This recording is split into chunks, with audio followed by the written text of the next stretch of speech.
War of the Worlds, a science fiction novel written by an H.G. Wells surrounding an alien attack on humankind, first published in 1898 under the classification scientific romance, was one of the very first of its kind to involve a story quite like this, where aliens attack humankind. Keep that fact in mind as we go through the story. People weren't used to this type of fiction. The book becomes popular, being addressed by critics in a remarkably positive way, receiving feedback describing it as the very best work he has yet produced, and praising the author for his power of vivid realization. The book inspires, causing people to create more invasion-inspired media. 1938 rolls around. The original excitement behind the book has slowly been fading as new media comes out, making it less well known, and as it fades into the blackness,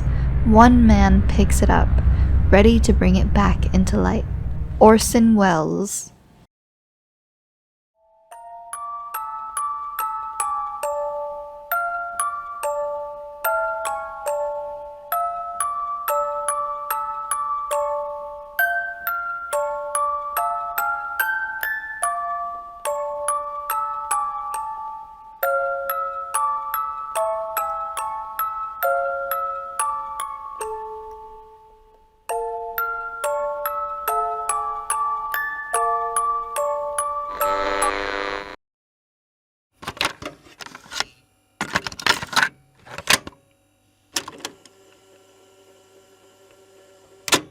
George Orson Welles, an American actor, director, and screenwriter, sort of a jack of all trades, best known for Citizen Kane. His unique voice and personality, as well as his perseverance in attempting to create entirely innovative and transformative works that had distinct features such as different uses of light, camera angles, sound techniques, and narrative forms, all individual, rarely seen before, and beautiful and addicting to most audiences. He captivated people with his continuous way of creating new and enthralling media and collecting many, many fans before starting down what would become a treacherous path.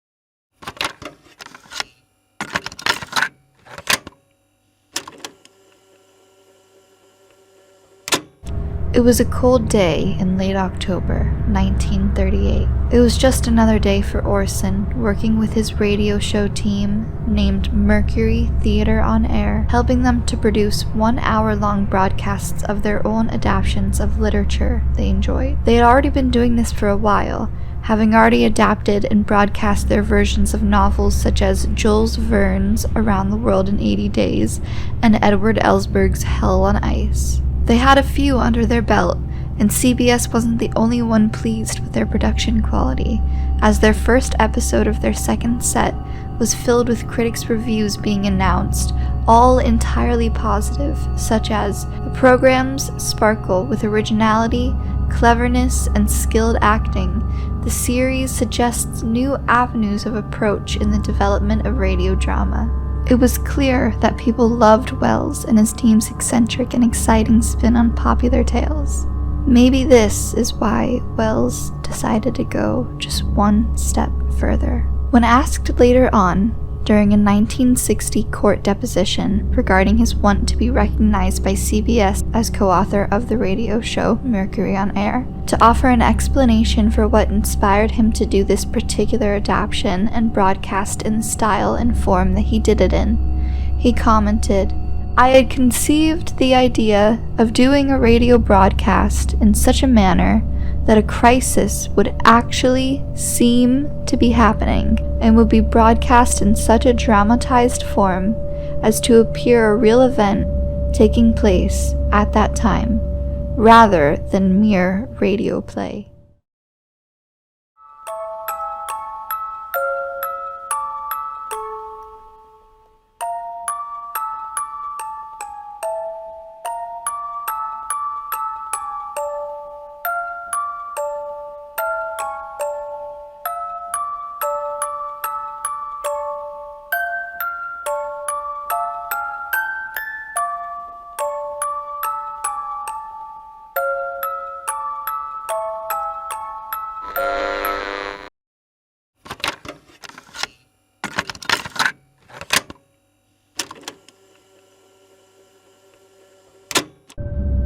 After hiring the writer to conjure up a script for the chosen story and theme, Wells left, thinking it was all in order, to then work on his revival of Danton's Death, a play by George Buchner.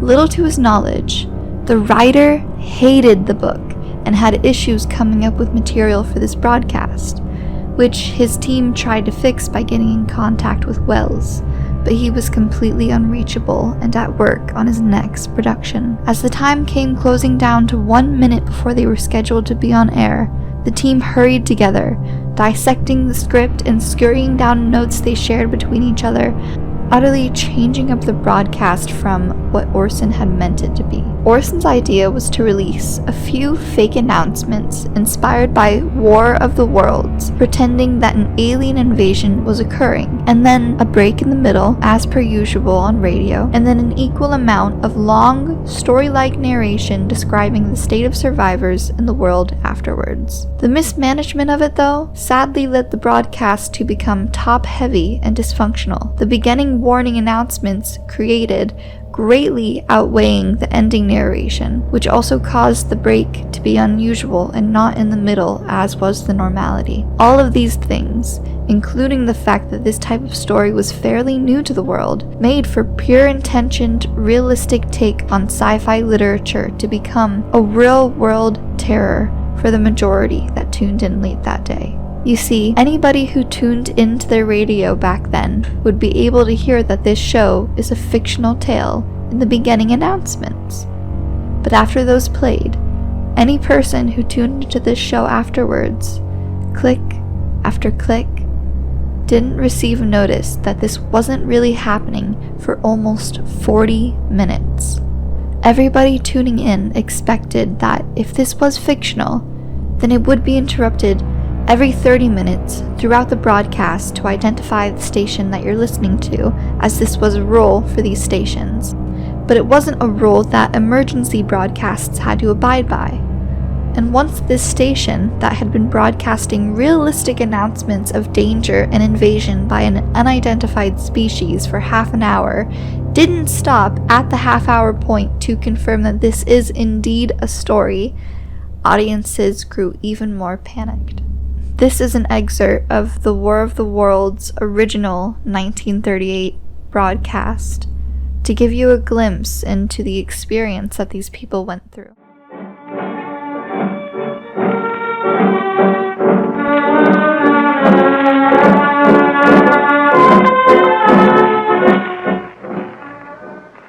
Ladies and gentlemen, we interrupt our program of dance music to bring you a special bulletin from the Intercontinental Radio News. At 20 minutes before 8 Central Time, Professor Farrell of the Mount Jennings Observatory, Chicago, Illinois, reports observing several explosions of incandescent gas occurring at regular intervals on the planet Mars. The spectroscope indicates the gas to be hydrogen and moving toward the Earth with enormous velocity. Professor Pearson of the observatory at Princeton confirms Farrell's observation and describes the phenomenon as, quote, like a jet of blue flame shot from a gun, unquote. We now return you to the music of Ramon Raquel.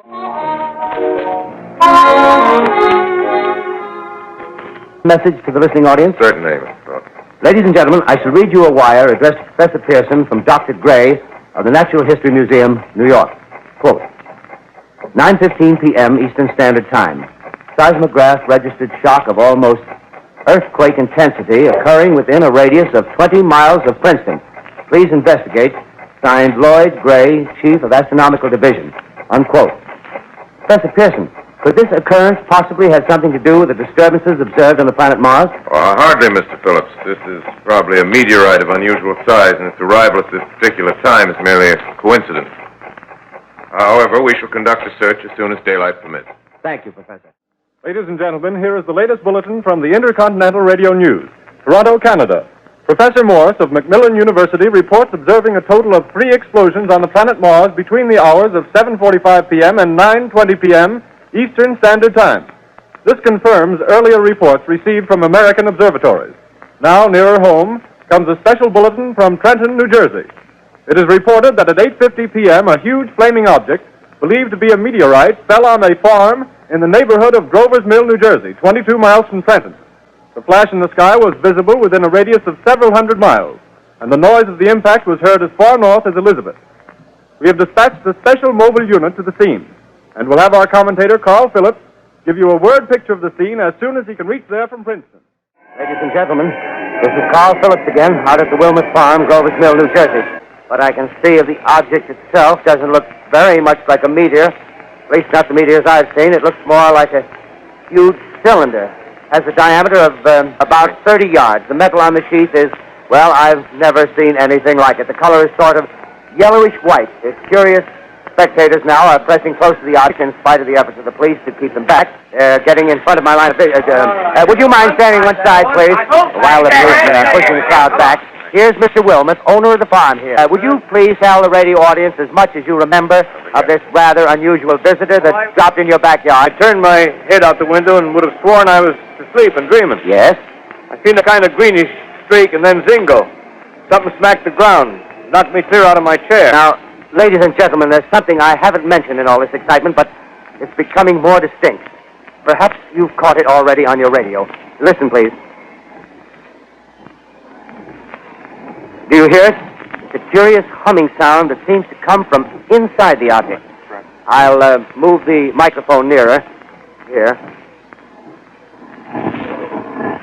Now, we're not more than 25 feet away. Can you hear it now? Professor Pearson, something's happening. Ladies and gentlemen, this is terrific. This end of the thing is beginning to flake off. The top is beginning to rotate like a screw, and the thing must be hollow. He's moving! Someone's crawling out or something. I can see coming out of that black hole 2 luminous discs. The eyes, it might be a face, might be almost but heavens, something wriggling out of the shadow like a gray snake. Now it's another one, and another one, and another one. They look like tentacles to me. Oh, yeah, I can see the thing's body. Now it's large as a bear. It glistens like wet leather, but that face, ladies and gentlemen, it's indescribable. I can hardly force myself to keep looking at it. It's so awful. The eyes are black, and they gleam like a serpent. The mouth is a kind of V-shape with saliva dripping from its rimless lips that seem to quiver and pulsate, and the monster, or whatever it is, can hardly move. It seems weighed down by possibly gravity or something. The thing's rising up now, and the crowd falls back. There seems plenty. The most extraordinary experience, ladies and gentlemen. I can't find words. Well, I'll pull this microphone with me as I talk. I'll have to stop the description until I can take a new position. Hold on, will you please? I'll be right back in a minute.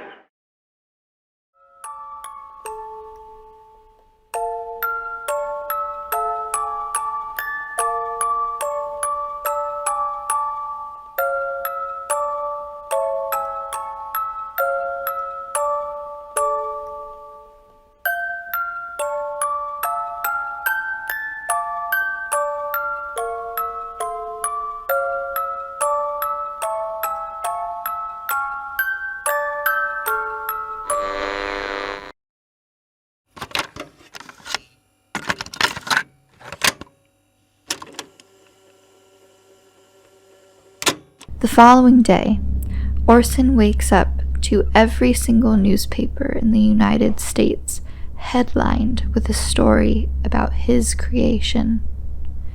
An excerpt of the New York Times for that day reads, "Many flee homes to escape gas raid from Mars. phone calls swamp police at broadcast of Wells' fantasy. A wave of mass hysteria seized thousands of radio listeners between 8:15 and 9:30 last night when a broadcast of a dramatization of H.G. Wells' fantasy, The War of the Worlds, led thousands to believe that an interplanetary conflict had started with invading Martians spreading wide death and destruction in New Jersey and New York. The broadcast, which disrupted households, interrupted religious services, created traffic jams, and clogged communication systems, was made by Orson Welles, who, as the radio character The Shadow, used to give the creeps to countless child listeners. This time, at least a score of adults required medical treatment for shock and hysteria. In Newark, in a single block at Hedden Terrace and Hawthorne Avenue, more than 20 families rushed out of their houses with wet handkerchiefs and towels over their faces to flee from what they believed was to be a gas raid. Some began moving household furniture. Throughout New York, families left their homes, some to flee to nearby parks. Thousands of persons called the police, newspapers, and radio stations here and in other cities of the United States and Canada, seeking advice on protective measures against the raids. Tons of major cities were now dealing with swamps of calls to the police, including a man in San Francisco who offered to help fight the invading Martians, a woman in Pittsburgh who was saved by her husband coming home to find her before she committed suicide, and she reportedly was in hysteria, saying she'd rather die this way than the way that they're describing, and overall an outcry of listeners, some even threatening Wells with violence and death. According to a study done by Radiolab, about 12 million people were listening to the Orson Welles podcast, and about 1 in every 12 thought it was true, and some percentage of that 1 million people ran out of their homes. Orson Welles tried to speak to the press, apologizing for the outcry, and was quoted explaining, "We've been putting on all sorts of things, from the most realistic situations to the wildest fantasy, but nobody ever bothered to get serious about them before. We just can't understand why this should have such an amazing reaction. It's too bad that so many people got excited, but after all, we kept reminding them that it wasn't really true."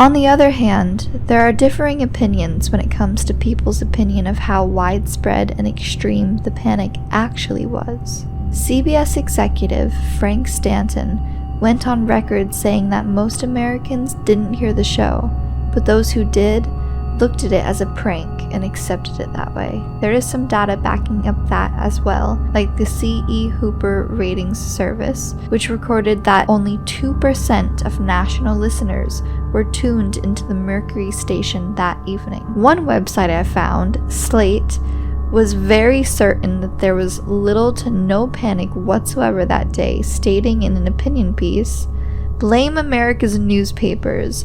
Radio has siphoned off advertising revenue from print during the Depression, badly damaging the newspaper industry. So the papers seized the opportunity presented by Wells's program to discredit radio as a source of news. The newspaper industry sensationalized the panic to prove to advertisers and regulators that radio management was irresponsible and not to be trusted. While this is just an opinion, there are more people who seem to share it. Even the Library of Congress, who state a telephone survey of 5,000 households conducted that evening showed that only 2% had tuned into the dramatic reading of The War of the Worlds, and most were aware that it was fictitious. Nonetheless, the newspapers had a field day with headlines. And These sensationalized stories popularized the acceptance in the years that followed the 1938 broadcast that a widespread panic had occurred. But then again, there are police reports of people calling in, even a report of a woman almost committing suicide because of this radio show. There are people out there who continue to believe that this isn't a myth, and that while the newspaper did dramatize it, it was still a terror-filled and shocking night for many innocent and unknown listeners tuning in that Halloween night. There's even a book written on it in favor of the story of panic. So what really happened? Was there a panic? Yes, there is factual evidence supporting somewhat of a panic from a portion of the audience, even if small. Was the panic as widespread as the media at the time portrayed it to be? We have factual evidence supporting that answer being no. Although many people in different places remember it differently, my grandfather remembers it as absolute hysteria. Other reports from people who have family members that lived through it say their family didn't experience any type of panic.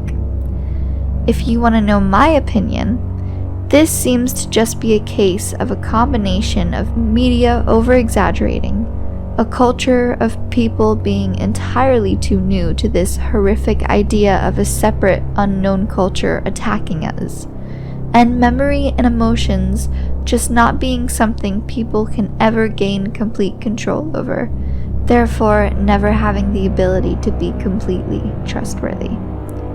And at the heart of it, a man who had many great creative ideas, who let one get a little too realistic under his distant watch. Let me know what you guys think as well in the comments, if you believe it was real, if your family members that lived through it experienced the tragedy, or just nothing happened for them. As always, thank you guys for watching. I hope you enjoyed. Bye bye, ducklings.